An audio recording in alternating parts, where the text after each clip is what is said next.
On this episode of the John 1911 podcast, the latest on the California magazine ban, protests for thee, none for me, the Jade Helm USPS conspiracy, and Ian McCollum and John Wick. Well, that's fine. Is it just going to be us four, or are you guys going to have accompaniment? It's just going to be us four, probably. So, okay. I didn't know. Yeah. I didn't know. I didn't know if you or Freeze were bringing call girls, Kamala Harris or not. Oh my God! Yeah, future president of the United States, right there. Yeah. Oh my God. Yeah. Scary. Freeze is going to pick up some dirty street corner girl from work and bring her on down. Oh, I had some dirty last night. That was flirting with me. Ask her to spell Wagyu, Freeze. Oh man. YGOO, I'm sure. Yeah. Wagyu. WAGOO. Wagyu. Yeah, it's man, I tell you what.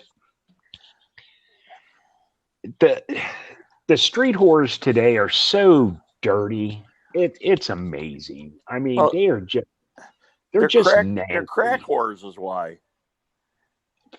I mean, when I was in my 20s, I don't know, the street whores just seemed cleaner back then. Higher standards. I guess. I mean, maybe this is something that always happens to men as they get older, but I feel the same way as Freeze does. Like, thank you. I feel like the hookers today are a lot more disheveled and just really just surviving. Like it almost looks like they crawl out from under a rock. Half of them. It's just really interesting. I mean, see, meth is a killer. Meth will make a 20-year-old girl look like a 50-year-old woman. And 30 years ago, I don't really think, I know meth was around 30 years ago, but I just don't think it was the street drug 30 years ago that it is today. Oh, it wasn't. When I was like 20, I didn't know anyone that smoked meth. No.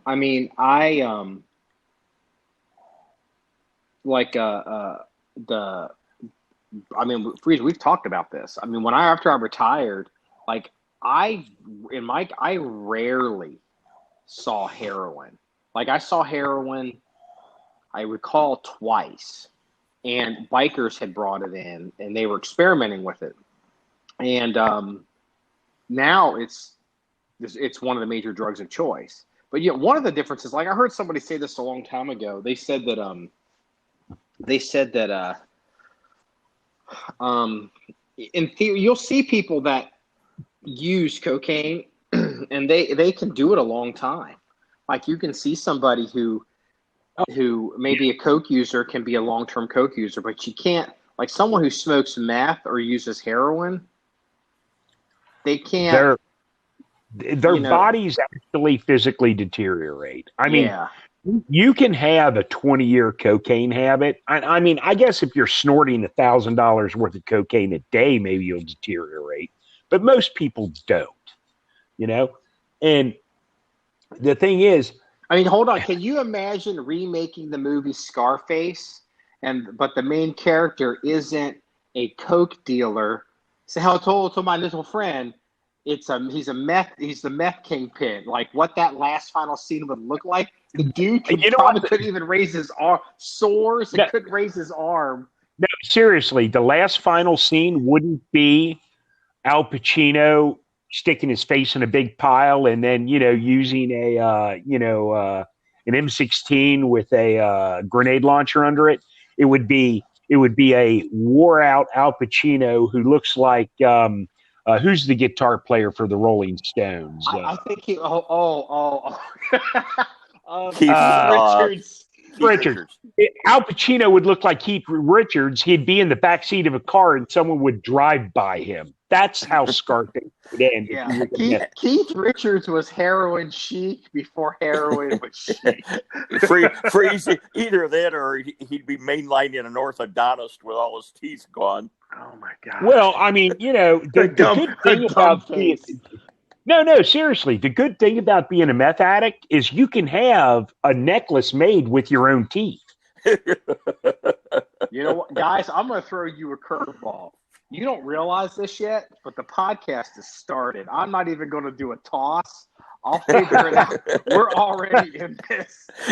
Extemporaneous today. Yeah, so we're in. So, well, yeah. You know what? Okay, so since we're started, I'm going to ask a question relating to a comment on the Facebook page. Have you found my 9mm yet? No. You know what? We've gotten to. As a matter of fact, last night in the armory, I was down to the last 4 boxes, and I'm pretty certain I know what the last. It's going to be one of the last 2, and so no. But actually, I'll tell you what. Last night, could it be in the truck? It could be, but I don't think it is. How many people listening to this podcast are like, I've never been in a situation where I've lost a gun that's not actually stolen or taken. It's just, there's just so much crap laying around. It's just kind of misplaced. Oh, dude, last night, because I was cleaning guns and trying to get the cleaning station set up after a long-ass day, I don't know why, but it occurred to me, I'm like, where's the Scar rifle? And I went over to the rifle rack, and I was looking for it. And I'm looking at the rack, and I'm not seeing. I have to look again at the rack, because the rack is pretty big. And I'm looking, and I'm looking, and I'm looking. So then I'm not looking for Scar. I start looking for Brown. I'm like, okay, where's Baby Poop Brown? Baby Poop Brown. I'm like, I'm not seeing it. I'm like, okay, wait a minute. Maybe the stock's folded. Maybe it's short. So look for short.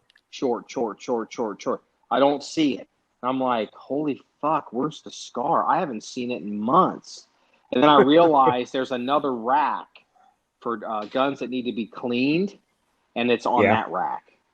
And that's how out of control, like, this whole giant, transfer has been, because nothing's organized. So, like, even like the secure rack system that's in the armory now, stuff is just randomly up on the wall. So it can be out of boxes or out of bags and off the floor. So, like, we don't have stuff broken up. Like, it needs to be, here's all the shotguns. You know what I mean? Here's police shotguns, sporting shotguns, goofy shotguns. Like, stuff is just stuck in everywhere. So, like, high volume stuff that's used all the time is stuck in with stuff that never gets shot. There's a lot of work that still needs to be done. As a matter of fact, we had more of the rack system show up yesterday, and we're waiting for Friday, because today's Sunday, and we're expecting even more of it to show up later this week, because we have to probably do another 40%. It's a lot. So yeah. Marky, did you ever get that specialized parts washer gun cleaner / whatever thing it is that you wanted? Funny you should mention that, because last night cleaning a 1911, a real 1911, I hate to say it like that, but like a standard 1911, because it, like, to thoroughly clean a truly dirty 1911 and clean it right, if you shoot it a lot and it's really, really dirty, it's a pain in the ass. Oh, yeah, yeah, I was cleaning that Ed Brown last night, and I'm just like, I need a fucking tank. So, no, we don't have the tank. So that's coming. I'm going to order that this week. I just got to figure out what size. A sonic cleaner is so freaking necessary, because you know what? Here's the thing. Okay, you said, cleaning a 1911 is a pain in the ass, but here's the thing. Most of the modern polymer guns, Glocks, M&Ps, whatnot, so I can take a 1911 and break it down to every single moving part in a pile and put it together very easily. Mm-hmm. Man, you take an M&P and break it down to every single moving part. It's not happening. You just can't do it. You know, I've never broken down M&P. I don't know. Glock isn't that. I mean, there's stuff on some of these guns you can't really break them down. That's what I'm saying. Okay, take your average Glock. You can't break a Glock all the way down. Yeah, because you have to kind of like rebuild it. Like there's a lot of stuff in the Glock. You know what? I know what you're trying to say. There's stuff in the Glock that isn't user serviceable. I can take a 1911 and break it down to where every single part laying out in front of me is a solid metal part with nothing else attached to it. You can't do that with a Glock or an M&P or even a SIG. You know, most polymer guns, you just can't do that to. That's where the sonic cleaners, you know, your tank comes into effect. You just throw the damn thing in there, boom, it's clean. Yeah. I put it off for years. And what happened was, I don't know, I was shooting some kind of suppressed gun and I was over at Officer Mike's PD and they have their own cleaning room at that PD, and they have tanks set up with water, and I was like, this is fucking cool. And like it was suppressed or something. Like he just drops stuff in, you know, and just sits there while he does other stuff, and he's got compressed air. And like, I mean, the thing is, because like, especially like some of those guys, especially like the SWAT guys, they're shooting so much stuff that's suppressed. Oh my God. I mean, like you're shooting suppressed guns, especially semi-autos. Dude, I mean, it's just like these guns get so dirty. And I suspect that might even be why that Gemtech Integra doesn't run. That's actually very, very possible. Because the amount of rounds that have been through it, and it's not like it's had, 10,000 rounds through it or anything. Oh, it's had hardly anything through it. But I mean, I bet that gun hasn't had 500 rounds through it. Oh, it's had at least 500 rounds through it. Okay, maybe. Yeah. Okay, then it hasn't had 1,000. There's just no way. But it's so dirty. It probably hasn't had 1,000, but it's had 500. But the thing is, that suppressed upper, man, that thing is, that thing's filthy as hell.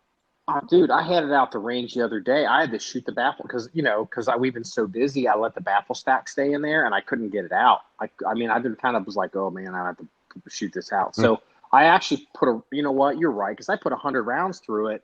I put 70 some rounds through it just shooting the baffle stack out of it, just to get it hot, just to break it loose. Because I didn't put a grease on the threads, and that thing. Because I was like, you know what? I'm going to have to get a fucking tank for this. And, start from zero and see if it actually works. And then start retesting it. Because I kind of, we were dealing with the Integra. Then we've been real busy with, construction at the range, construction at the armory. And it just kind of like, Well, look, the last time we were out at the range filming video on the Integra, hell, we probably shot... I bet we put 200 plus rounds through it that day just shooting video. You know what? I forgot all about that. That was like in the spring.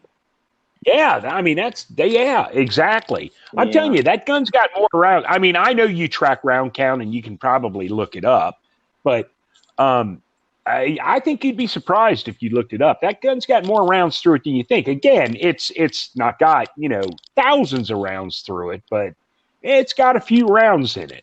Yeah, but you know what? For the home gamer that's listening to this, a Gemtech Integra is an integrally suppressed AR-15 that so it's you buy it as a kit, and so the whole thing comes together, and it actually doesn't even count as a short barrel rifle because the suppressor is welded to the tube is welded to the barrel, so the barrel overall length is 16 inches. So you only have to pay for one tax stamp for a suppressor. And long story short, you wait over a year for this thing. This thing's never worked right. It's never worked right. Like, I'm not a gear reviewer, and I'm not. But if somebody were to say, hey, man, should I get an Integra? I'd be like, now, no, because we don't know why it doesn't work right. And we have some theories. Maybe it's too dirty. I suspect it probably needs 62 grain ammo. I think it needs heavier. Well, and the other thing is we also decided that aluminum mags function better than E-mags. Or no. I take that back. PMags function better than aluminum mags in it.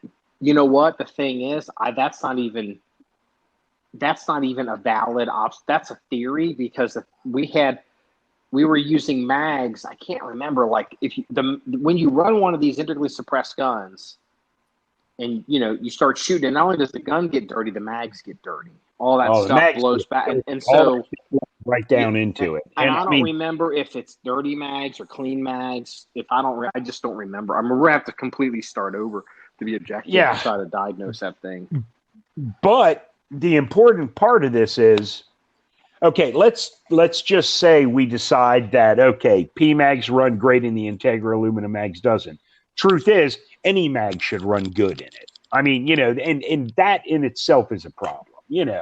There's issues with the Integra, and it might just be us. I mean, we might not be shooting the right ammo or whatnot. I mean, there's all kinds of, like, buffer issues and, spring weights and, like, I don't know. What I need to do is I need to actually read the instructions, and I need to get on Gemtech's website. And, because the gun was built for part of the Army's surge or one of the military surge programs, which is the suppressed upper receiver group. And SIG ended up winning that program.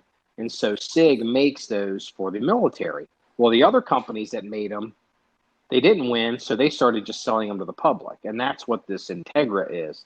I need to see, I don't know if, like, I need to figure out what the lower of this gun, the surge program, is supposed to be stuck on.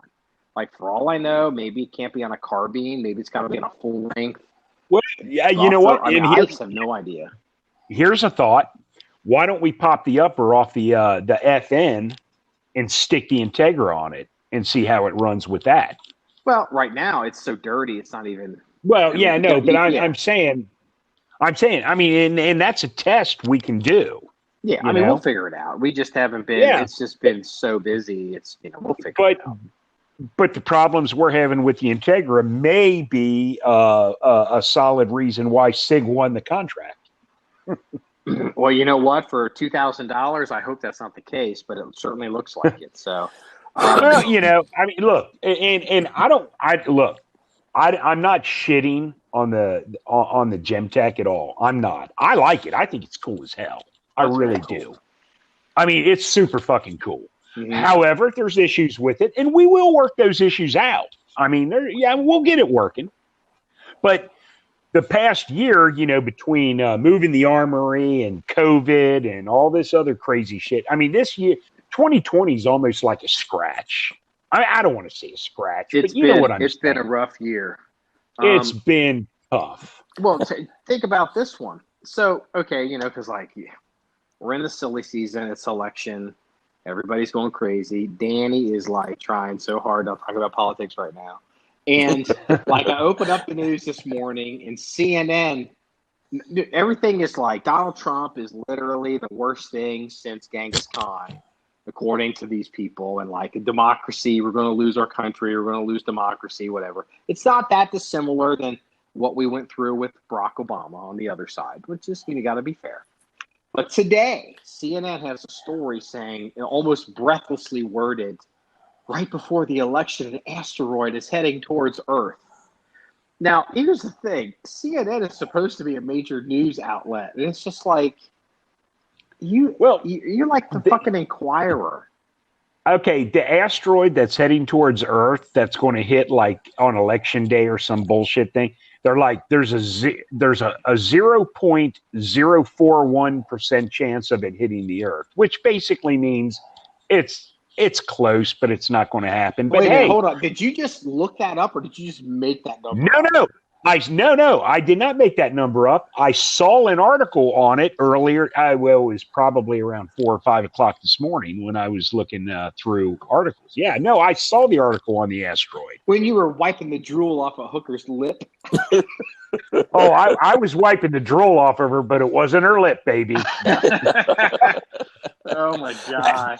I think I'd rather channel surf for church for shut-ins than watch CNN. I do not miss. I do not miss the ghetto. I do not miss. I mean, it was fun. and I had a good time. But you know what? When you put it behind you, you put it behind you. God, man, the ghetto sucks. And you know what? Here's the thing. You've been retired for so long at this point. It's all changed. It is all changed. And it hasn't changed for the better. It's not fun. The ghetto is exponentially worse. And it's like every year it just gets worse and worse and worse every freaking year. I mean, I'm so ready to retire. I remember, without going into too much detail, let's just say I had to drive through doing work through the ghetto, and when I got back, there were bullet holes in back of my truck to where people were shooting at the revolving light, thinking they were Daniel Boone. Oh God! True story. Yeah, well, you know what? You must have, because the rule is in the if you're going to be like a service worker and you're going to go into the ghetto, what it used to be like. Freeze, like basically they show up at like 6:30, 7 o'clock in the morning, and they're out by like 10 or something, right? Oh yeah, before the hood rats get up.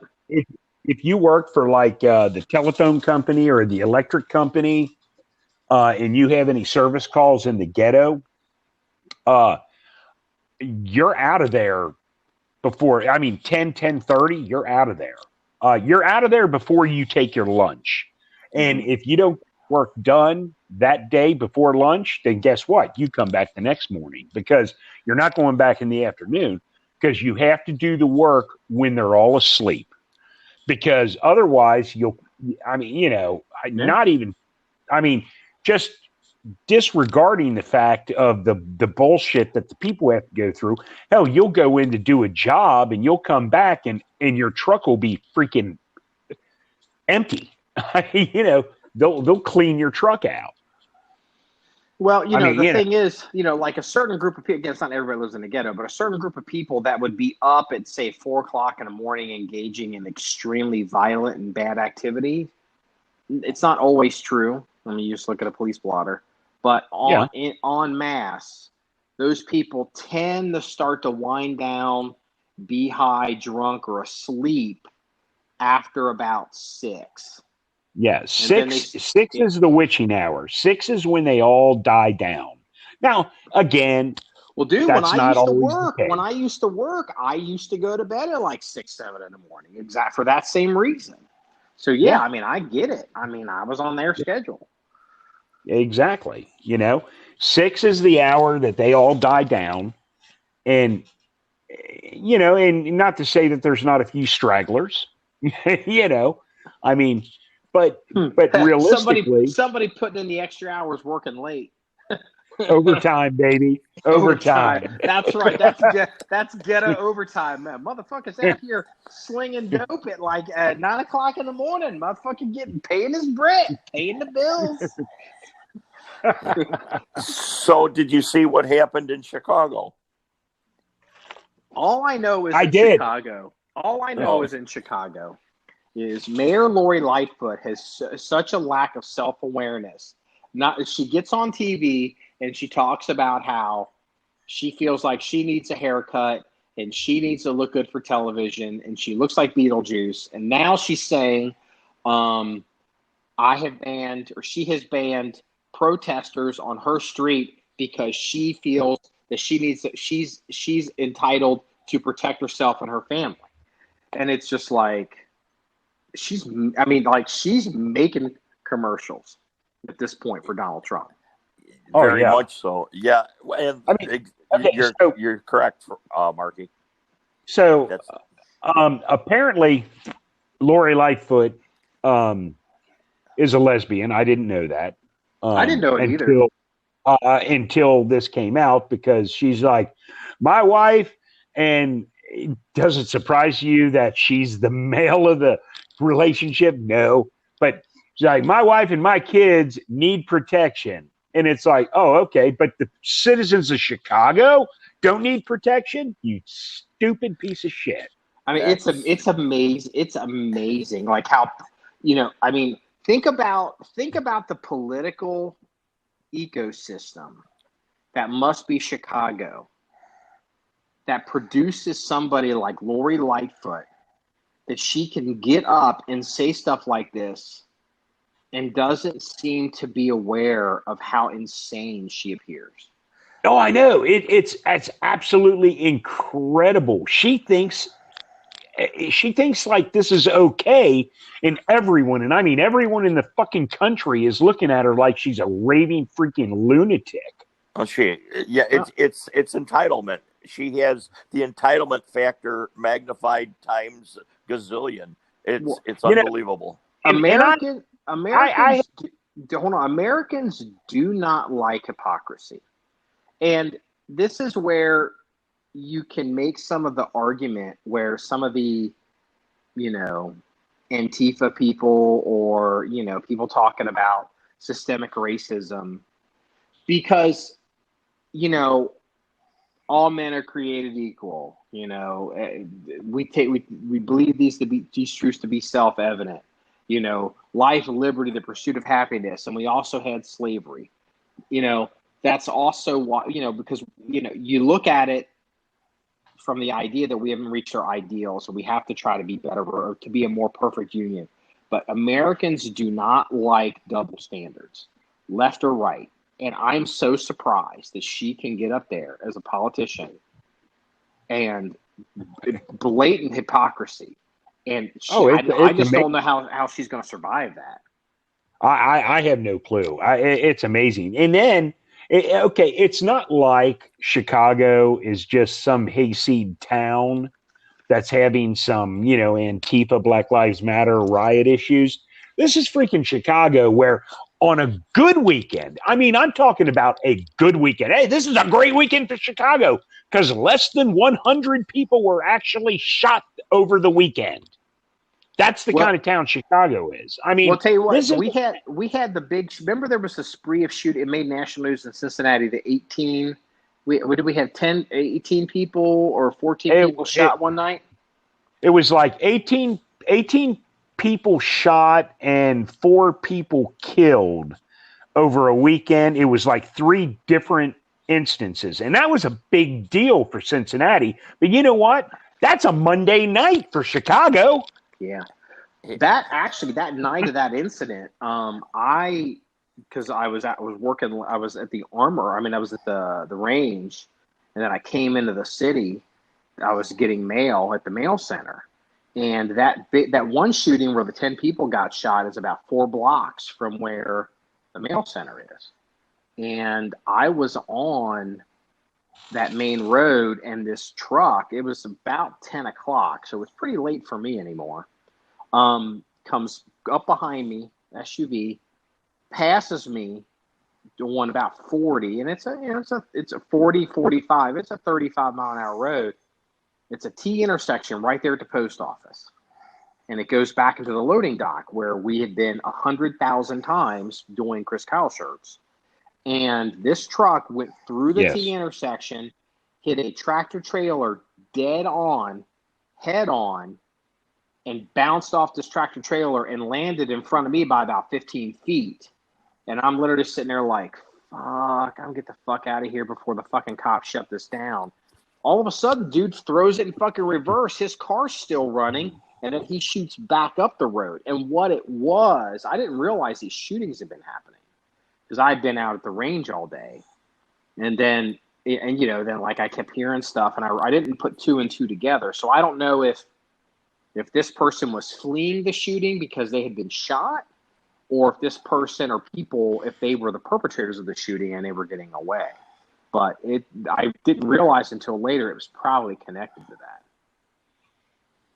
Oh, I'm sure it was connected. How? A few hours later, on that same road, a couple hundred yards up from where I was sitting when that T-bone thing happened, a woman got shot and killed off that same street that weekend, or that maybe that following it counted as the next day, I think, because it was after midnight. It was counted as a Saturday or whatever it was. Yeah. So yeah, and our favorite governor after that happened, see, Mike DeWine never fails to deliver. We need more gun control because all the shootings in Cincinnati. Of course. Fuck you. Yeah. Fucking DeWine. What a piece of fucking human trash that piece of garbage is. He's a human fucking piece of what about garbage. his predecessor going to the DNC? Oh God. Oh, okay. Oh, well, I can Jesus. tell you exactly what that is. So, what that is John Kasich. You got to slip into politics. Danny's ready, chief political correspondent. John Kasich, former governor of Ohio. You may have heard of him. His father was a postman, if you didn't know.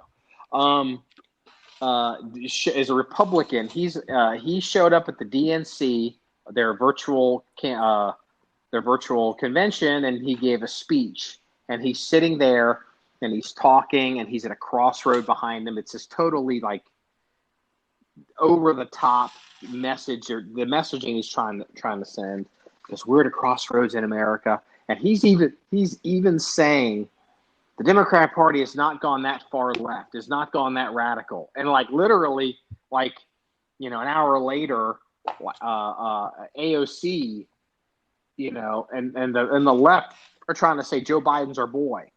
And what John Kasich is doing, if you don't know this, in government, the controlling party that controls the White House typically will have a cabinet position that they give to the opposite party, and you'll normally see that it'll be Secretary of Transportation. The Democrats wouldn't give the Republicans housing or is it housing HUD now? HHS. It used to be HHS, but now is it HUD? Isn't it HUD, Housing Urban Development? It's not Health and Human Services. Yeah, HUD. It's HUD now.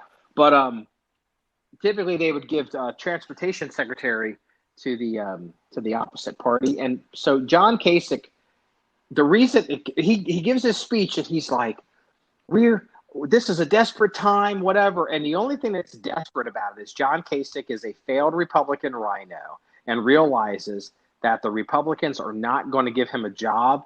And so he's desperate. He needs a job. And if Joe Biden wins, he gets to be Secretary of Transportation. And that's all that is. All that is. Maybe. Hoping to become Secretary or he'll of get made. Transportation. He'll get made ambassador to frickin' Ireland or something. There'll be a payback for him. No, seriously. John Kasich would love to be known as ambassador.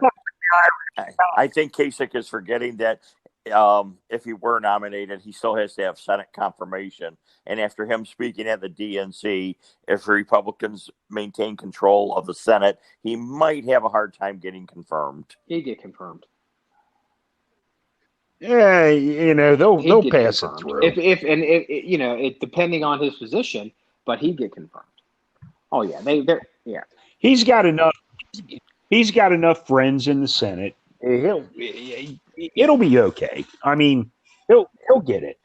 Well, let's hope not. Does he deserve it? The real question is, if Susan Rice is made Secretary of State, which is what she wanted under the Obama administration, but she screwed up Benghazi, and there's no way she'd get by confirmation, so they made her National Security Advisor, which is a White House position, non-confirmable.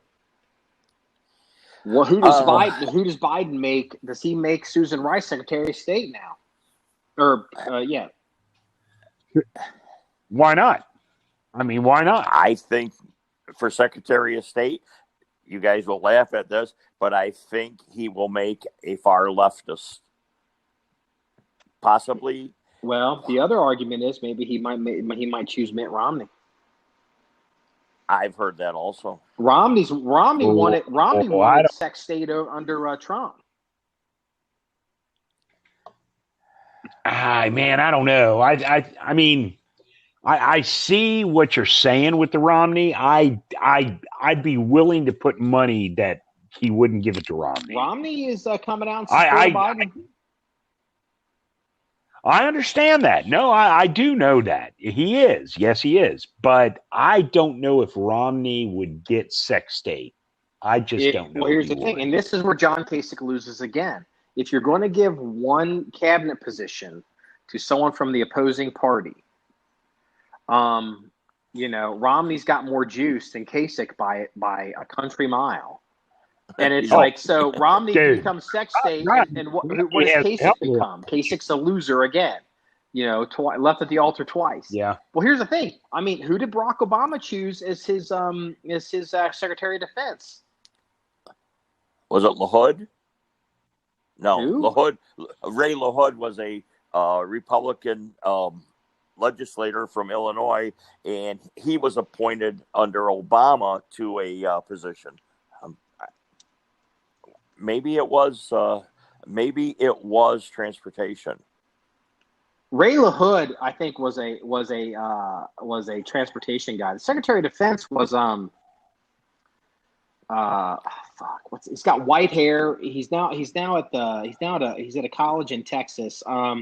He actually was a carryover from a Bush. I know who you mean. I can't think of it right now. Oh, man, I have to look it up. Not Hagel. Hagel was the one they fired. I can see his face. I can't think of it. Robert Gates. That's it. I have a confession. I have to look it up. Because he served under Bush and he served under Gates, and then it was Leon Panetta after that. So, but Obama initially, because it was like this idea, he's this radical leftist.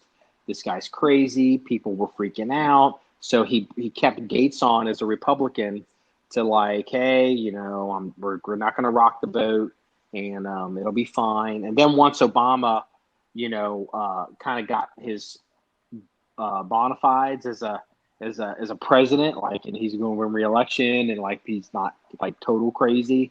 I mean, like within the Washington Beltway. Then he chose Leon Panetta, who's a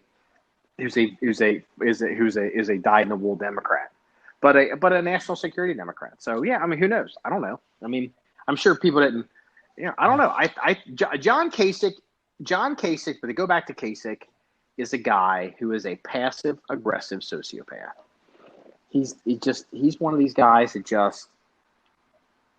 he's bizarre. There's something wrong with the guy. Well, he was elected in your state, what, twice? Oh my God. Yeah. Well, you can only be elected twice. I mean, so yeah, he was elected twice, and I'll be honest with you, I voted for him because, well, I voted straight ticket, and even though he's a piece of shit, Ohio has a long history of you got these because people you basically hear Rhino. Yeah, I mean, like Mike DeWine is literally Mike DeWine could rip off a mask, and he's John Kasich. Look, let me tell you something. No, you're wrong. Mike DeWine is not John Kasich if he rips off a mask. He's Bob Taft. Oh yeah, because look, I hated Taft. I hated him with the fucking passion, and it killed my soul to vote for him. For the listeners, really did. We're discussing governors from Ohio. But look, Bob Taft, Rhino. John Kasich, Rhino. Mike DeWine, Rhino. Look, Ohio has a history of Democratic governors. Even if they're Republicans, they're Democrats. Hold on. Here's a good example of this. Ohio fought tooth and nail to get CCW in this state. Carry concealed weapon. It didn't really affect me that much because I was already carrying a gun. But Bob Taft was a Republican, and I think it took a Democrat in office after Taft to get CCW to pass. Or they had to do. I don't know if they had to do he vetoed it, then they overrode a veto. Like it was something. Like yeah. I mean, like he was. The worst piece of shit. Bob Taft hated the fact that CCW passed in Ohio. He hated it. He did veto it. And the veto was overturned, by the way. I don't even remember all of it. Yeah. Yeah, that's how we got it. Fucking Bob Taft. But he hated it. And if you remember the first 5 years, because the CCW in Ohio, your license is good for 5 years. Yeah, the veto was overturned turned, but okay, it's like when CCW first hit Ohio, it was like one of the you couldn't have it concealed in your car. You had to do is, yeah, I know there was a lot of crazy rules which are gone now, but the thing is, it's like, well, you have to have the equivalent of the NRA pistol safety course, and that's great on the law books. However, like if you go to an NRA certified pistol safety course, it's like a 4 or 5 hour course. Oh. But Ohio's like you have to have 12 hours of training. Course, but it's 12. You're right. I remember that. Yes, but you have to have 12 hours of training. So all these instructors had to make up bullshit to squeeze in 12 hours of training to make it legal. It was crazy. Now a lot of that's changed, and it's not near as difficult, but they basically made it. Yeah, they passed the CCW, but they made it so freaking hard. Dude, I remember because we all had to go to we had to find instructors, and I remember I found this guy, and he was running classes, and I was in a class with about 15 people, and he kind of figured out who I was and kind of where I worked, and he would stop during the class, and he would look at me, and he would be like, "Do you agree with this?" I'd be like, "It's fine." At one point, he was like, "Yeah, Marky could probably teach this class." I was like, No, I can't. I do not have NRA. I actually cannot." And then I remember we went to we had to go to because he was teaching it out of his house. He had a classroom set up in his house, and then we went to this pseudo public range. You had to pay, but it's a business, and with the lollygagging just to get the hours in, just for giggles. I actually shot my CCW qualification. He had this guy had a Wilson Combat CQB 1911. Coincidence that we're working with Wilson now. Pure coincidence. I never owned a Wilson. And he was like, "What do you think of this gun?" Because I was a 1911 guy. And I'm like, "Man, it's a nice gun, He's like, "You want to shoot it?" I'm like, "Yeah." "Is it zeroed?" He's like, "Yeah." And I actually shot my quals on the record with his CQB gun, handed it back to him, and he was like, "Damn."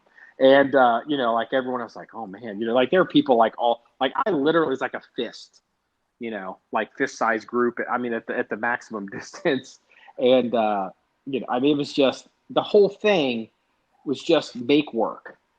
We were just, yeah. But you know what though? But all the other people in that class got an hour's worth of credit for you fucking around. It's exactly what it was. Yeah, no, seriously, because like the guy that did my initial training on the first day, because the second day was at the range. That's how they always did it. The first day, yeah. The first day, I mean, he did the official NRA training safety program that he was trained for. But that doesn't account for enough hours. So we actually watched all these crazy fucking... I mean, he probably had 3 hours of freaking videos that we watched, and it was just to burn time. That's all it was. It was to burn time. Yeah, it was. You go to the range and have show and tell time. It was... Well, you... Yeah, no, it was... And then when you're at the range... When you're at the actual range, it was like everyone's because as long as you're there, the clock is ticking. Mm-hmm. And the range time is all you got to do is qualify, and qualify, is like 3 feet, 7 feet. I think you had to do 25 yards or some shit like that. I don't remember, but I mean, qualifying is not the issue. But it's a show and tell, like you said. Everyone's comparing shit. They're talking. Everyone's doing some practice shots because you got to burn. That's right. There was a practice session. There were people that were pretty nervous too. I remember that. Yeah. Well, you know what? You know what? Oh, and let me tell you something. You know what I used to qualify for my CCW class? Knowing you. Go ahead. And I would guess it was a Keltec. It was. I know. Yes. God damn. You know. It was a Keltec P11.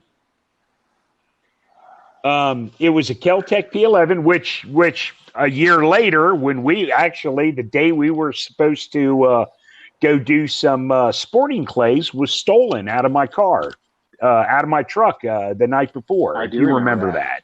So all of this is because of Bob Taft. Bob Taft, John Kasich, yes, it is. and Mike DeWine. They're all the same. They're all the same losers. And Ohio is terrible for them. Yeah, they're all. Well, you know what? Go ahead. I just flushed Bob Taft down my toilet this morning. Oh yeah. Conservatives that hate Republicans in Ohio is a long and storied tradition. Speaking of which, but you know what? I want to talk about this one because we're talking about politicians and like how they're full of shit. And like, you know, here's an example of what you should think twice about running for president. Even though you get away with the lie your whole life, but the scrutiny you get when you run for president, all your bullshit's going to come out. And there's a difference between running for vice president and running for president, even though you were vice president.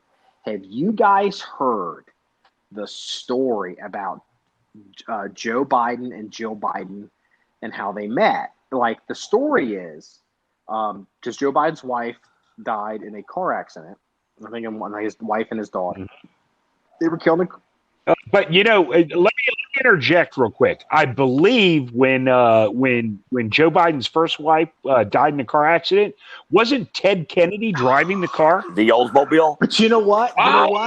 You know what? The Lord smiles upon you, Freeze, because you are about to. You don't realize it yet, but we are going to revisit that scenario in about 30 seconds. So the story is, everyone always gives Joe Biden because he won the Senate race and his wife and daughter. Like, I think he literally was. I think he was first sworn in at the Senate. I think he was 30. Like, he was very young, very in his 30s or late 20s. Can you be senator under the age of 35? You probably can be. I think you can. Oh yeah. So I think he literally was sworn in at her bedside, and then she subsequently passed away. And it's like everyone felt sorry for him, and it became a thing. For good or bad, it probably helps you in the polls. You hate to say that, but it's true. Sure. Well, the story is that what happened was that how he met his wife, his current wife, Jill, was that he was supposedly talking to somebody, a friend of his, and it was some years after his wife passed, and said, you need to meet. Let me tell you about this woman that I know. I used to know in college, and she was this, and this, and she'd be perfect for you. You need to meet a woman like that. And supposedly Joe Biden, they're like, call her. And the guy's like, I hadn't talked to her since college. And so they called her, and they called her up, and he's like, hey, this is Joe Biden. Let's go out on a date. And supposedly it was a blind date. And they met. And that's been the story. That's been the story for 40 years. They met on a blind date set up by a mutual friend after Joe's wife passed years later. No, that is not the case. Jill had been previously married, and her ex-husband has come out and said that his wife, they were friends with Joe Biden, with the Bidens, and casually. And I think maybe the wife was helping Joe Biden on his campaigns, like Jill. And at one point, the husband, Jill was constantly going to go and she's like, I gotta go help Joe do this. I gotta go help Joe do that. And she was kind of, going away and doing things and doing campaigns. And it was in probably the 70s. And at some point, one of Jill's, some friend of the family, another friend, approached the husband and were like, I think these two are getting a little close. And he hadn't even really considered it. And he was like, oh, well, you think so? And so at one point he said he used to be a nightclub promoter, and I'm obviously very familiar with the nightclub industry. He had an opportunity to go meet Bruce Springsteen and like to get ready for run this guy through their club or through some kind of thing. And he was like, hey, Jill, let's go meet Bruce Springsteen. I got to have a meeting. Let's drive up to whatever. And Jill was like, this is I'm too busy. I have to go with Joe to do something for the campaign. And that apparently he claims that was his first indication something's not right here. But here's what ultimately happened. There was I don't know what kind of car it was, but there was a car accident, a fender bender. And Jill's car was in this accident. And the police, small town or whatever, but they were like, yeah, Senator Joe Biden was driving Jill's car and Jill was in the passenger seat. And now here's the thing. The story, they've been telling people this blind date thing forever. But what's really happened, especially with these car accidents, this is going to be searchable. There's going to be records of this. And people are going to deep dive into your past, and they're going to blow up your entire life if you've been living a lie. And this is another. I mean, this is going to hurt. This is going to hurt Joe Biden. Joe, how many other things? Like at one point, Joe Biden even said that he got before like a Mothers Against Drunk Driving convention and claimed that he lost his wife to a drunk driver, and it turns out that wasn't even the case. And because I think his wife actually may have caused the car accident that killed a guy who was driving a truck. Like he flips these stories, and it's. I think the walls may close in on him somewhat.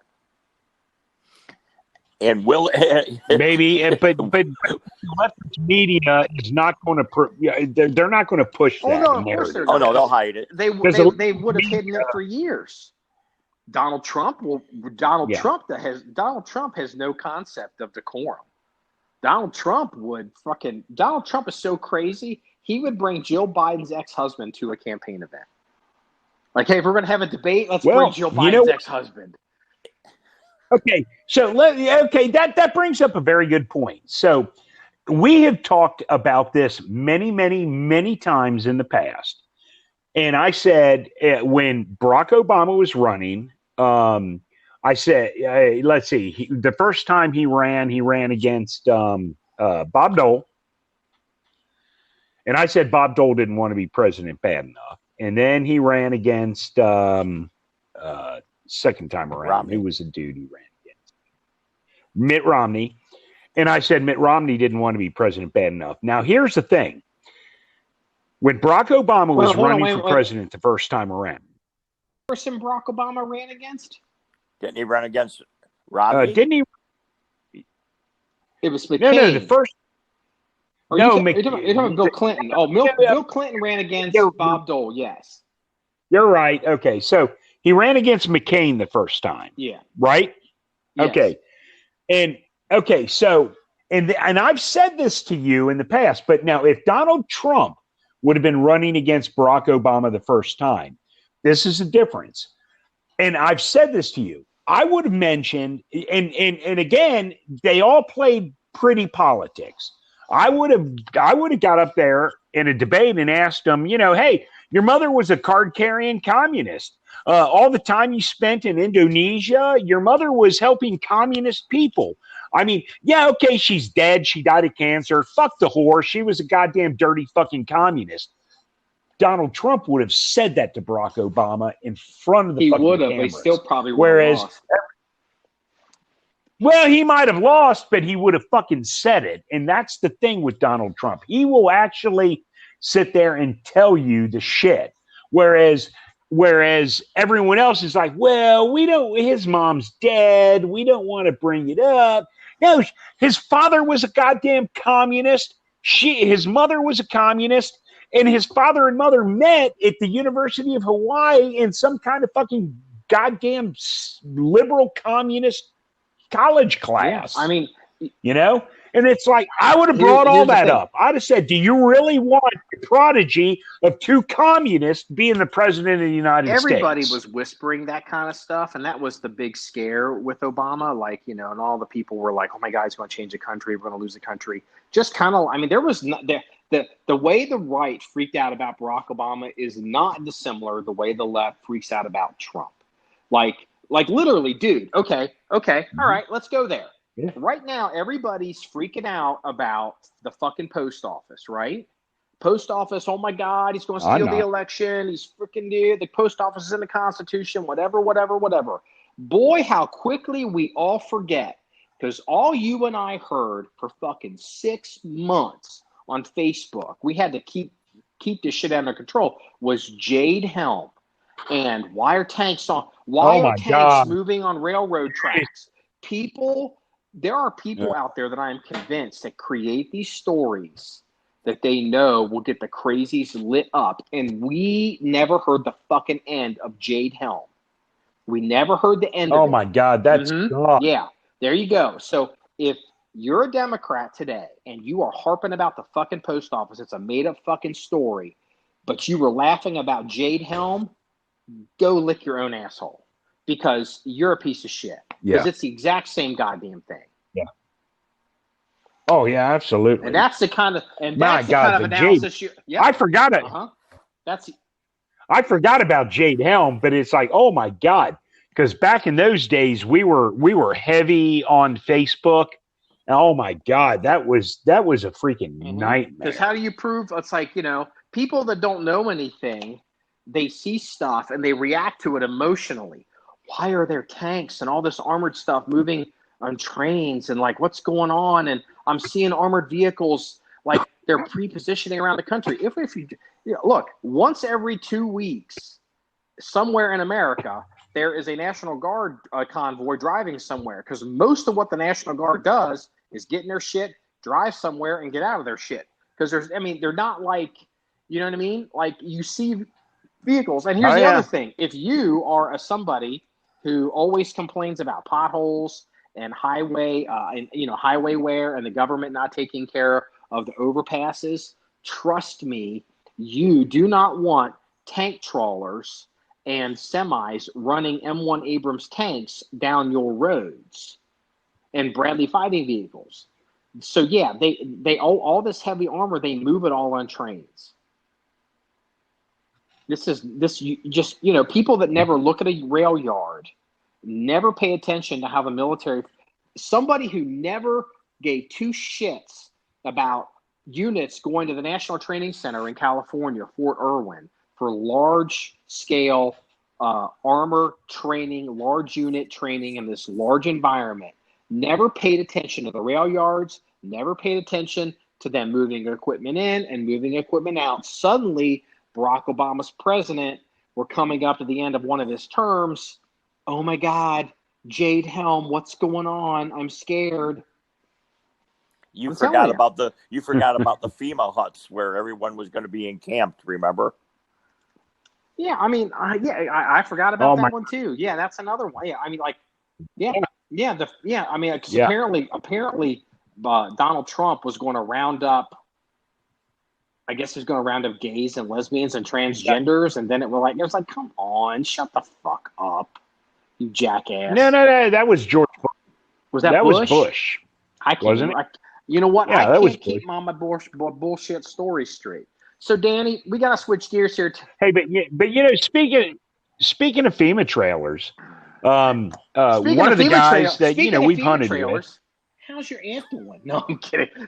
Oh wow! Ouch. She's on the dole. So what the hell? Your aunt is fucking Bob Dole. What? She's riding Bob Dole's pole. Oh, wait a minute. Bob Dole's dead. We can't speak ill. Well, yeah, we can. He's hard. Ouch. Dang. Is that with or without the pen? What's going on with magazines in California? Are they still allowed? Is that still in? Are people supposedly able to buy high capacity magazines in California now? I don't know. There was some kind of a veto or some kind of a ruling that overruled the law, but then I think it was challenged. Danny, do you know anything honestly, about it? What I had read is that supposedly, I don't know if it was the appellate court or someone ruled that the ban on only having the 10-round mags was illegal, and from what I have read, people were supposed to be running out, ready to go buy high capacities, all the other stuff. But then I also heard that there's a stay as it's being appealed, and all, it's just crazy. What I had heard was it's the 3-judge appellate court, I guess, had ruled that whatever that, I don't even know what it is or what the case is called, Duncan versus something, I don't remember, but they had ruled like this is not legal, or there's something wrong with this law, whatever that, I don't even know what grounds they decided. There's something wrong with this law. And so that was a 3-judge panel. And then the next step after that is called an en-banc hearing, ENBANC, which is basically you can, if you don't like the 3 judges ruling, you can now appeal to have all of the appellate judges from the Ninth Circuit all come together, which might be like, I don't know, 9 or 12 people, whatever it is. You can go to an en-banc hearing, and if they choose to hear it or not hear it, and then after you go through en-banc, you now can go to the Supreme Court. So I guess they appealed it for en-banc. But the reason that this, I can only imagine, but the only reason I can think, I mean, look, Ninth Circuit, they call it the Ninth Circus, but Donald Trump has been putting constitutional judges in federal benches for almost 4 years. All of a sudden now we have judges in California saying the magazine ban is not legal. If it's funny how Republicans don't talk about that. Mainstream Republicans aren't talking about that. Like John Kasich isn't talking about that. Mike DeWine isn't talking about that. Mitt Romney isn't talking about that. Bill Kristol isn't talking about that. Jonah Goldberg isn't talking about that. All these people that are supposedly conservative Republicans, and it's important to obey the Constitution. This is a huge story that is not getting covered at all because it's a pro-gun story and it's getting throttled for what it really is, and that's Donald Trump changing the country for the better. Well, Trump cannot get any accolades whatsoever because that might make him look good. And that reverts to what I have told both you guys off pod, is that these Democrat governors are keeping their states shut down to try to keep, Marky, you're going to ask me about the unemployment rates, to keep these unemployment rates high in these shut down states to hurt Trump. You cannot let Trump look good in any way. Well, you know what? In full disclosure, this happened last Thursday, and I was in the group chat with you guys. And the first thing that had happened was Donald Trump started talking about basically birtherism and something with Kamala Harris. And I don't even know what the story is. And, I think Donald Trump handled that so poorly because he basically made it easy for the left to attack him. But the reality is they would attack him no matter what anyway on it. And I was pretty pissed off. I'm like, Donald Trump is dumber than a hammered rock of how he's handled this. Because my fear is the election's going to be so close, especially with mail-in voting and like the ballot stealing, and like they're going to, what happens in some of these places, like in Ohio, Pennsylvania, Michigan, and Wisconsin. That's where it's going to be won or lost. Donald Trump won the presidency in Ohio, Pennsylvania, and Michigan. And by like between 50 and 88,000 votes. Well, here's the thing. Could the Democrats, look, what happens? Okay, there's a deadline, and it says all the mail-in ballots have to be in postmarked by this day, and November the 3rd, like whatever it is. And then all of a sudden it's November the 4th.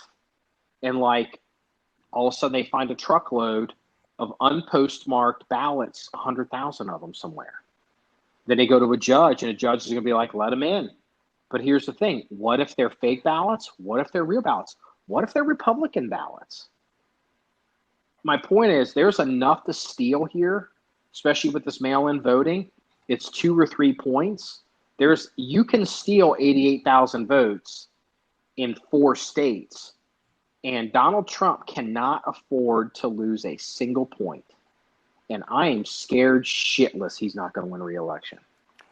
Well, and if you also look about the narrative the Democrats are pushing about these mail-in ballots, they are totally different from an absentee ballot. In an absentee ballot, you have to show your ID and request it, where the mail-in ballots are just going to be mailed generally to everybody. So it is ripe for fraud. Oh, yeah. It's going to be a shit show. And, and here's the thing. I can't speak for other states. Mike DeWine is the governor of Ohio. Mike DeWine is a fuck face. He's a Republican. If Mike DeWine can do what he can to cause Donald Trump to lose re-election, and he can get credit for it with the Rhino Republicans and the left, you don't think he's going to do that? He'll do it. He'll do it. Mike DeWine, yeah. Oh, he'll definitely. To remind the listener at home, this just happened in the spring. Mike DeWine, a GOP Republican. There's an activist pro-gun activist group in Ohio. They're very, very, very vocal. It's not Buckeye Firearms Association. It's a bunch of brothers. They're in a bunch of different states, but they're from Ohio, I think. I don't want to say their name because I don't want to get it wrong, but they're super pushy. They're super aggressive. You know what? And I even make an argument. They're kind of a little, they're a little toxic. I mean, like I won't say toxic, but they don't care about offending you. And they go after DeWine, and they go after these Republicans, and they figured out that Mike DeWine's daughter, the current governor of Ohio, Republican, supposed fucking Republican, is running an anti-gun pack out of her house at a farm in Greene County or something. They ran this pack down and found it and found the address, and it's Mike DeWine's daughter. And it's like, oh, yeah, I'm sure he has nothing to do with that. He's a Republican governor. So here's the thing. If you're outside of Ohio and you're like, oh, Ohio, Republican, it's safe. Ohio's probably trendline safe for Republicans. But if you think our governor isn't a fuckface and you can't count on him, I mean, this way, Mike DeWine is 10 times worse than the worst Mitt Romney you've ever seen. Wow, that's saying something. That is, I'm telling you, look at John Kasich. John Kasich is 10 times worse than Mitt Romney. At least Mitt Romney's not a sociopath. John Kasich and Mike DeWine, they are fuck faces. They're not Republicans. Oh, no, not at all. And it's like, I'm worried. I'm worried about Trump. I'm worried that all the people that are fans of Trump, I'm worried that they're getting winner's disease. They're getting victory disease. Donald Trump's it's going to be fine. Donald Trump, we're going to get through this. The economy is going to come roaring back. Everything's going to be great. If these people don't get off their ass and start making the argument for Trump and start voting for Trump and doing things for Trump, Trump will lose this election. If you look at the Electoral College map, this is fucking hard. I think only Donald Trump could win this.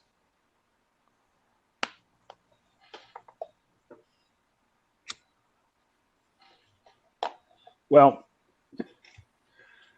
look, I get what you're saying. I do. But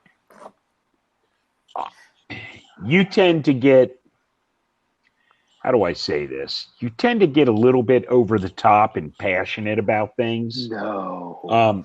Look, yeah. And honestly, I've argued this shit with you for so many years. I just generally just let you rant. And like in the group conversation last week we were talking about, you'll notice I commented very little because it's like I just let you run your course. So I'm getting all the brunt of it. Trump, Thanks, Freeze. When on that Thursday, Friday news cycle, when all Donald Trump had to say about Kamala Harris and supposedly whether she can be president legally under the Constitution, all he had, when they asked him the question, all he had to say was, you know what? This is the first I've heard about it. I don't know anything. Hopefully, you would think the Democratic committee would have vetted their candidates. And he could have stopped right there. And then for the next 3 days, Sean Hannity, Breitbart, John 1911, all of us partisans could have run this down and then let the Democrats sweat for 3 days. The New York Times and all these people could be like, oh my God, is Kamala really is she really can't be president? Are we fucking this up again? Let them worry. But instead, Donald Trump, then he goes further. He starts, I guess, whoever wrote this theory saying Kamala can't be president, he starts praising this person's record and praising this person's resume. And Donald Trump doesn't know who this person is. He's never heard of this person 5 minutes or maybe a day before, and he doesn't need to hang his hat on this person to give them more credibility. The story can hang on its own, but Donald Trump just can't shut the fuck up. And so when he started praising this professor and their credentials, the story, the media didn't have to panic about Kamala and the Democrats fucking up. All they could now say was, this person is now an agent, a provocateur for Trump, and they're all racist, bigots, homophobe bullshit. And it's like here we are, birtherism again, and it could cost Donald Trump 2 points in the election, and he will lose this fucking election. And I was so fucking pissed off. I mean, I'll tell you what, if I'd worked in the White House, because this is something I said on the podcast, if I'd worked in the White House on Friday, I'd have walked down an Oval Office, smacked that motherfucker in the face, and gotten fired. I'm like, what the fuck is wrong with you? Let us help you. Stop. Let Breitbart, let Sean Hannity, let John 1911 help you win this fucking election, dumbass. I'm just like, fucking Donald Trump, sometimes he just fuck me. Well, Marky, like I said, over the top. I'm going to disagree with you on one point. I don't think there'll be a lot of voter apathy with the Trump people. I think they're going to turn out in droves. I really do. They will. Like they did last time. They will. But here's my fear, and I've talked about this. I haven't looked up Reagan because I don't remember. Most presidents, like two-term presidents, let's go. Forget Reagan, but let's go. Clinton. Let's go Clinton, and let's go W, and let's go Obama. So that's modern. That's close enough to modern times that it should translate. There's no like World War II or anything that's like affecting anything. When Clinton won re-election in his second term, did he increase or decrease his vote count? I don't honestly know the answer because I haven't looked up Clinton either. But I suspect he probably had less people voting for him on re-election than he did his first time. Obama, I know this for a fact. When Obama won election and then he won re-election, he had less voters on his re-election. Bush also on his re-election, he had less voters on his re-election campaign than his initial campaign. Donald Trump's margin of error is so small in Pennsylvania, Ohio, Michigan, and Wisconsin. Pennsylvania, Michigan. Pennsylvania, Michigan is where it's going to be at. I'm like, if he doesn't expand his voter base, and I hope he has, but if he doesn't expand his voter base and it actually declines, as historically speaking it typically does, he's dead meat, especially with the mail-in vote fraud that's going to happen. And I think he's expanded his base because the aforementioned three that other presidents for their re-elections did not have so much riding on the table as Trump does this time. That's why I think that the Trump people are going to really come out. Now, I'm pretty certain this has always been a comparison I think a lot of people make who are honest. They won't make it publicly. Donald Trump has the potential to be another Ronald Reagan and be a seminal president in American history. When you look at Ronald Reagan, he took over for Jimmy Carter, and then we went into a recession into Reagan's first term, and it wasn't good, and it was a hell of a fight. And I think even Reagan might even had some people primary him, if I recall. But ultimately in 1984 against Mondale, Fritz, Walter Mondale, and Geraldine Ferraro, like I think Reagan got 49 states, right? Right. Yeah, I mean, like he expanded. There's no. I don't even have to look. I remember seeing the map in 1984. Ronald Reagan 100% expanded his base when he won re-election. The only state he didn't get was Mondale's home state.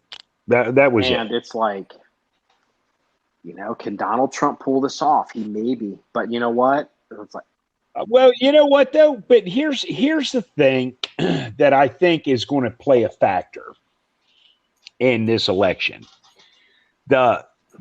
The Black Lives Matter and the Antifa riots, and like we were talking about earlier in Chicago with the mayor and stuff, I think there's enough people that they might not be vocal right now because look, as a Donald Trump supporter, I've got a Donald Trump mega hat. I've got a Donald Trump T-shirt. I've got a Donald Trump flag. By the way, they were all gifts by my leftist daughter. Yeah, that's a true story, by the way. But I've got a metal plaque hanging in my garage that says, "Keep America Great, Trump 2020. My daughter bought me. She hates Trump, but she knows I like Trump. And when it comes an opportunity to buy me a gift, she buys me Trump paraphernalia. Which she does. She doesn't know enough. She hates Trump because she's young. She just doesn't understand. No, you know why she hates Trump? The truth is, she's dumb. No, yeah, exactly. I mean, she's not dumb. She's a very smart person. But politically, she doesn't follow anything. And her husband is a liberal high school teacher.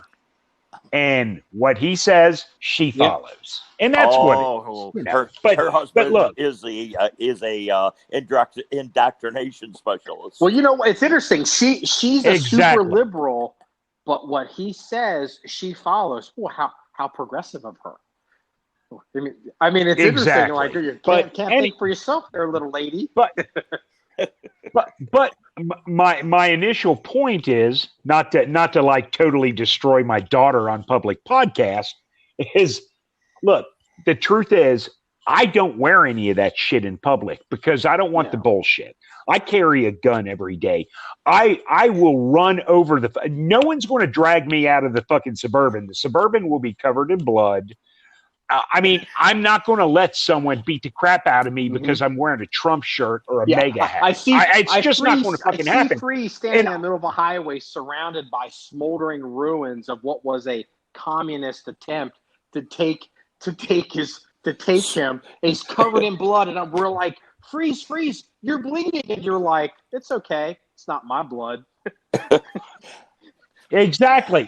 But here's the sad thing about it is, and the reason I don't wear any of this shit is because after all this goes down, my first phone call is not to my attorney. My first phone call is to you to help me post bail because I'm going to get burned on this. Oh, yes, especially for half the shit you say on this podcast. Exactly. No, exactly. So, but my point is, I guarantee you there's a lot of people in America right now. The United States of America has a lot of people that don't agree with Black Lives Matter, that don't agree with Antifa. Not because they don't agree that all Black Lives Matter. They don't agree with the fucking rioting, the extortion, looting, and the bullshit, and the beatings and the lootings, because they're a domestic terrorist organization. And the thing is, they may not publicly say that, because they don't want the bullshit that's going to come down on them. Because right now, if you criticize Black Lives Matter, you're a total piece of shit. If you got involved in something, it would be interesting because you have said on this podcast, I bet you said it 50 times in detail how much you hate white supremacists, the Ku Klux Klan, how dumb they are, and their stupid tattoos, and all this, 888 and all this. I mean, you know all this, and you hate all these fuckers. If you go back and listen to the last 100 and what are we 180 something podcasts? Okay, if you go back and listen to all 184 podcasts, you will understand you will know where I stand on all that bullshit with white supremacy. But here's the thing: if you were to be involved in something and it would be on national television, you would immediately be a white supremacist Klan member. That's what they would make you to be. Oh, absolutely. No, absolutely. You're right.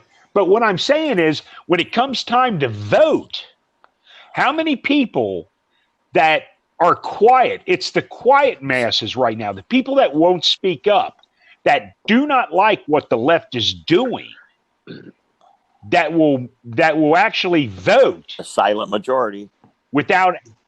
Yeah, exactly. The silent majority may make the difference, because every time Black Lives Matter and Antifa take over a liberal town and loot and hey, you know what?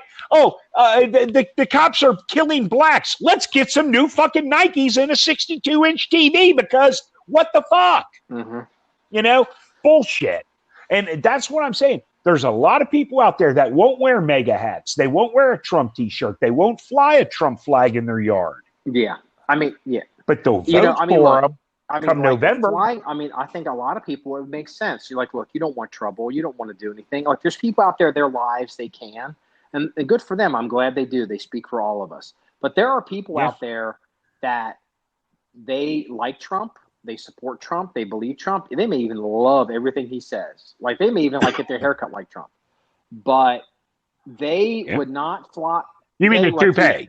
You mean a toupee? That's a Bosley Hair Club. That's plugs. I'm sorry, my bad. Donald Trump Biden is plugged. Donald Trump has probably had a scalp reduction, where they cut your scalp and staple it together. Okay. So, these wearing a Donald Trump campaign item in public right now would be the equivalent on the other side of being a member of the Bloods gang and putting on your red and then go walking through a Crip neighborhood with the blue and you're just asking for trouble. And it's you can be a member of your gang and not have to go start a fight with the other gang. There's nothing in it for you today. But I will say some positive news on Trump. Then it's not all doom and gloom. The poll numbers are closing. Donald Trump, his campaign, he's changed his campaign manager. Donald Trump is starting to fight back against the commies. He's fighting back against, he immediately went after Goodyear, which I thought was great. Donald Trump's poll numbers in North Carolina was trending Democrat. It's now it's closing, and Donald Trump could possibly carry North Carolina. And if he carries North Carolina, that takes some pressure off of, say, Michigan. The state that I agree with that is Pennsylvania. I told you this the night of the election with Hillary Clinton. That's why I went to bed. It's I'm not going to stay up all night because and not get any sleep and fuck my whole day up tomorrow, because supposedly Republicans can carry Pennsylvania tonight. I'm like, fuck you. I'm not. I've been through this 100 times. I've been through it 12 times. Or I don't know. I've been through.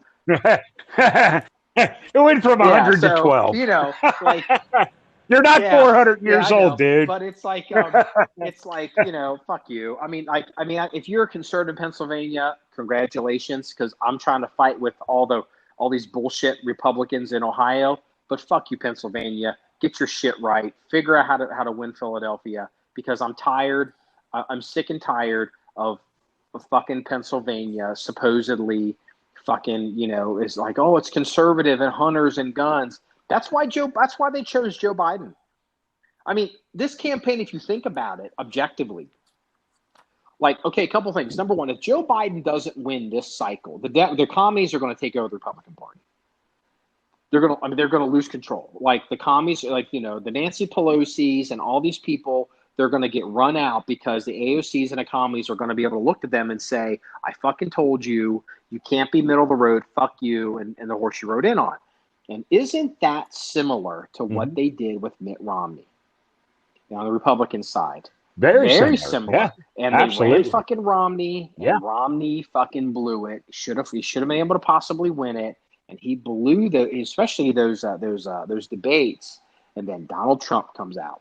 So it's going to be interesting. I mean, the next 8-12 years presidential cycles in the United States is going to be crazy. So, all right, I want to do a couple things, and we're going long. We've only got about 3.5 minutes left. Who here has seen a John Wick movie? Oh, I have. Not me. I have never seen a John Wick movie. I'm aware of it. The SWAT guys always talk about the John Wick movies. They all because I guess there's a lot of gun handling in the movies. There's some excellent gun. As far as all the gun handling movies that are out there, the action movies, John Wick's probably the best. I've heard it described as basically it's a kung fu movie for guns. That's a good description. And, I don't, it's not. I've never. I don't know. I just as I get older, I don't want to see gratuitous violence. Not that I'm a prude, but I've seen plenty. I've been a part of it. Whatever. But I guess there's now a push. I guess there's a character in a John Wick. Whenever John Wick goes and gets his guns, he goes to some place that has an armory. Right? Is that right? I don't know that. Yeah, I haven't seen it. That's kind of what I've read. Yeah. That's kind of true. Yes. I mean, not there 100%, is a petition on change.org of all websites.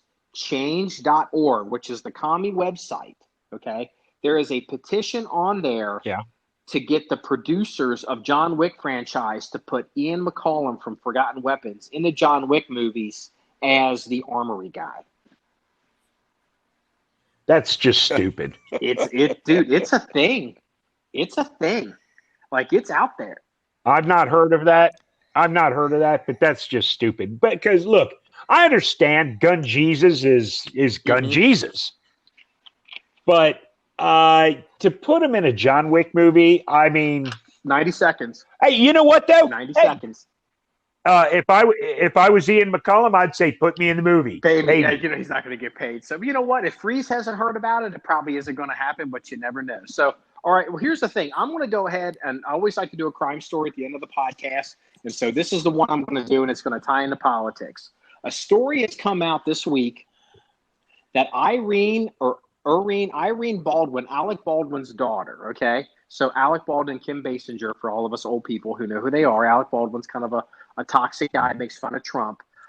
His daughter is probably in her 20s, attractive girl. She got her ass totally kicked by a druggie in the middle of the day in New York City this week. And I can't help but wonder, of all the crime that we're talking about and all the increased stuff, how this is an example of how the liberals are going to be fleeing the cities, and how a lot of people may secretly vote for Donald Trump because they're not safe. And even Irene Baldwin gets her ass. I mean, like, lucky she wasn't killed by this druggie. So I just thought that was an interesting story, and how it kind of goes into things. So this wraps up episode 184 of the John 1911 podcast. If you want to see stories, pictures, of links of everything we discussed, go to our website, john1911.com. That's JOHN1911.com. Remember, it's all about shooting guns and having fun. Everybody, have a good day. See you later. Bye-bye.